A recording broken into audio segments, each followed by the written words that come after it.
Brand new backlash and a response from the White House after some controversial comments from President Obama on the campaign trail. Back in April, he said Republicans, quote, drove the car into a ditch, referring to the economy.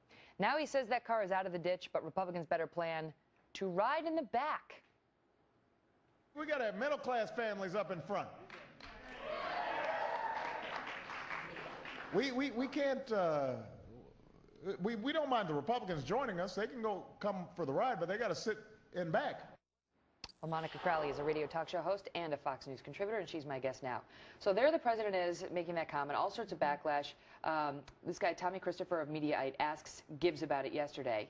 You know, he's just sort of saying, do you want to explain that? And he's open about the fact that first he invites me to go to some rally. So no, but thanks. And second, he says, this is about the president doubling down on his driving the car into the ditch analogy. And, you know, we're not going to let the Republicans steer, essentially. The middle class is going to be in the front this time. So is it much ado about nothing? Well, I think after the civil rights movement of the 1960s, riding in the back certainly does have some civil rights, some racial overtones to it. And you can't tell me that the President of the United States was not aware of that when he said it. Imagine, if you will, Megan, a Republican president making that kind of flippant comment in the heat of an election season. That Republican president would be facing all kinds of mass protest rallies being led by Jesse Jackson and Al Sharpton. They'd be screaming bloody murder. There might even be a movement to impeach at this point. But this man gets away with it. I found his comment there appalling.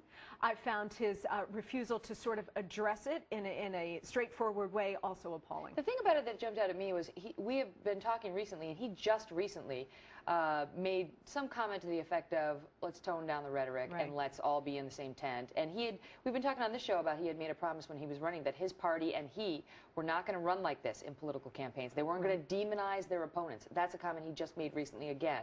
And then you hear him not only say that, but say this in an interview radio with Univision. Listen. One of the things you learn, April, in politics is you don't worry about people saying stuff about you, as long as you know that you are focused on. Wrong soundbite. It happens. Stand by. This is the one with Univision.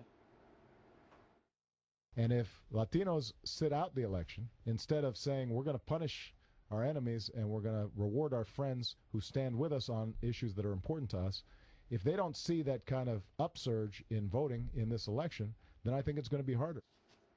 So our enemies, he's referring to Latinos needing to get to the ballot box to vote against our enemies, apparently meaning those who don't support Latinos? Those who disagree with Barack Obama's agenda. This is nothing new, Megan. I mean, ever since this man became president nearly 2 years ago now, he has constantly used this kind of incredibly divisive rhetoric. He seems to forget that he is no longer campaigning. He is the president of the United States. The president is supposed to be the president of all of the people, even those who disagree with his agenda and disagree with him.